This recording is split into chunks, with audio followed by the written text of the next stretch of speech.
Alright, Joe here. Welcome back to We Need to Talk, everybody. Of course, this is the show that looks at football on the internet over the last 7, or I think this is actually 8 days. And 8 days that has seen Pep Guardiola sending a message to Manchester City fans. Hi, I'm Pep, and I'm more than delighted to feel that still will be 2 more years together. And I'm looking forward to be together again in the stadium. And hopefully it's going to happen soon. Bye-bye. Mason Mount and Declan Rice explaining why it was so special that both of them scored in the same England game. Well, I think because we've been best mates since we was 8 years old. We've seen each other's journeys, we've seen each other grow. And tonight, before the game, when we knew that we were playing in midfield together, and that in itself was a special moment to start together alongside each other, and then to score in the same game as well. It was incredible. I know my family and his family are probably bursting with pride at home. And David Beckham talking about his support for Manchester United. Go on, Becks, in recent years. Is it as hard to watch Manchester United as it was 10 years ago? No, because I'm a real fan. I'm a real fan of Manchester United, and whatever the situation, I love watching, Manchester United play. Anyway, today we need to talk about the international break. It's finally over. Get in there, lads. We're back to domestic football this weekend. Come on! Oh, sorry. Come on. But you know what? Let's all just calm those celebrations down a bit. Darren, I'm looking at you. Just relax. Stop the fist pumping. Josh, just calm down. Because to be honest with you, a 3-game international break was one of the worst ideas I've ever heard. Not only because not many of us want to watch 3 international games, but also because the players are already under ridiculous strain from one of the most packed footballing schedules I can ever remember. But don't just listen to me. Take big Ralphie Hasenhutl's word for it too. Yeah, I don't understand the 3 games, to be honest. Suddenly we have a busy time now, and suddenly we must play 3 games here for the international, 1 friendly game and 2 Nation League games. I know everybody wants to have his competition, but arriving on Thursday or maybe Friday is definitely a disaster for us for preparing for the weekend. And now I'll be frank with you. The title of this video, it's a little bit rogue because not every club's season has been totally ruined by it. But bear with me, because quite a few clubs have been sent into total disarray after this most recent international break, quite frankly. And that disarray could lead to huge moments in individual games that could have a wider effect on the season. I think I'm trying to explain this to myself more than anything. Anyway, if your club has been affected by this international break, I want to hear from you. Which of your players got injured? Who got COVID? Who went on holiday like a total complete plonker? Let me know in the comments below. I'm going to be replying to all of them for like the first 1 or 2 hours at very least. Okay, let's start in the Premier League then. Only one place to start where I'm on the topic of internationals ruining domestic seasons. Yes, it's Liverpool, where they were affected in some pretty serious ways, actually. Now, the club lost Joe Gomez. Of course, we spoke about that last week to injury, didn't we? And it didn't get any better over the weekend. Robertson, Henderson both picked up injuries. Reece Williams picked up an injury with the England Under-21 setup, I think a hip problem as well. And Mohamed Salah got COVID-19 at a family member's wedding. Not great, Mo. Not great at all. Now, they play table-topping Leicester this weekend, so this is a prime example of while some of these players might not have picked up season-long injuries on the international break, they certainly could be season-defining injuries. If Liverpool lose this game, it might come back to bite them.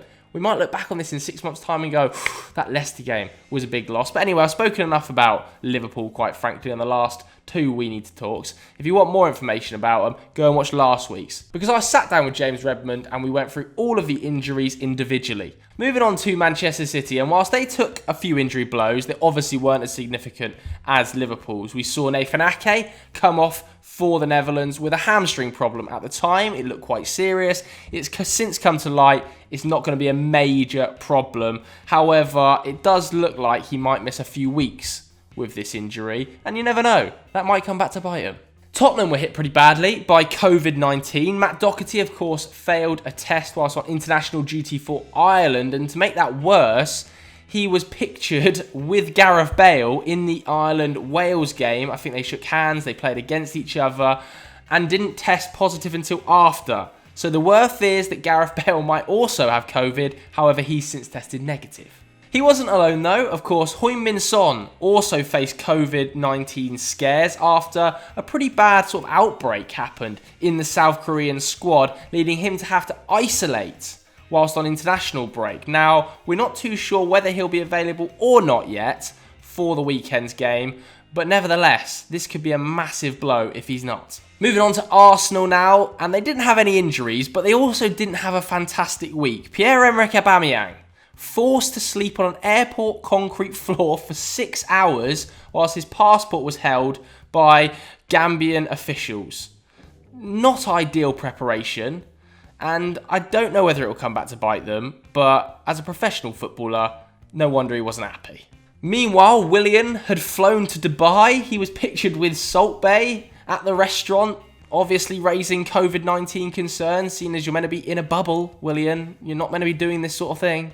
Oh, and David Ornstein, of course, claimed that David Luiz and Dani Ceballos got into it on the training ground, only for Dani Ceballos to come out and firmly stick Orny in the mud. Just up to his neck in it now, isn't he?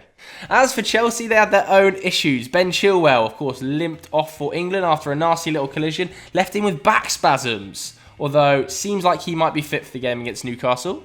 Two men that won't be, though, are Thiago Silva, who Frank Lampard confirmed was too tired after flying back from Brazil on Wednesday. They play on Saturday at 12:30. It's madness. And, of course, Christian Pulisic, who had to withdraw from the US men's national team with a hamstring problem. It doesn't end there, though, because Kai Havertz also, of course, tested positive for coronavirus earlier this month. He is back in training, though. He's completed his isolation period and could be available. But, despite all of these positives, Frankie Lampard still absolutely raging about the scheduling, about the 5 substitutes issue, and rightly so. Our main concern is the player welfare of the players that are under incredible stress, particularly players and clubs that are playing in Europe. It's every 3-4 days, week after week after week, and then we're not even at Christmas. And the Christmas schedule looks the same. And the international break is gone. I don't want anyone to cry their eyes out for players because we know how lucky we are to do this job. But everywhere else in Europe and around the world, it seems, has 5 subs, and we at the moment don't. We have to revisit that, in my opinion. It doesn't end there, though, for the Premier League teams. We also saw Eberechi Eze, we saw Seamus Coleman, Aaron Connolly, Wesley Fofana, John Egan, Ryan Brewster, Marcus Rashford, the list goes on and on, all withdraw from international squads with injuries. Some of them are likely to be back, but it's just getting ridiculous now.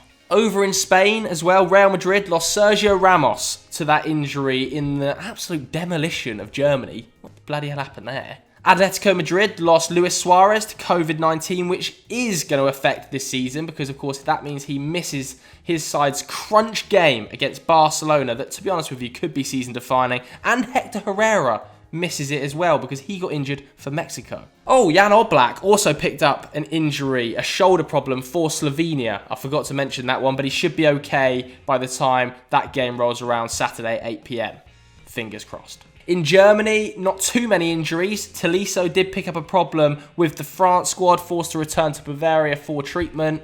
Not great news, given that Joshua Kimmich is now injured as well. And to be honest with you, I could keep running for every major league because they've all had issues with way too many games being played on this international break and over 30 cases of COVID across the top European leagues, which is a huge number. An absolutely disgraceful problem. And whilst most of the players aren't injured, all of them are shagged. They're all absolutely knackered now because they've just played 3 games in 6 days and have to play constantly between now and the end of December. Because if you look at the schedule, teams competing for Europe face 11 or 12 games in 6 weeks now, up to the end of 2020, and that's not including the Carabao Cup for the Manchester teams, for instance. Those are scheduled on the 22nd and the 23rd of December. I think Manchester United play every single 3 days until the 1st or the 2nd week of January. How is that happening? So surely it's time to listen to the managers, bring 5 substitutes in, attempt at some stage to spread out the fixtures a little bit because, to be honest with you, it's going to push these footballers to breaking point. And something's going to change.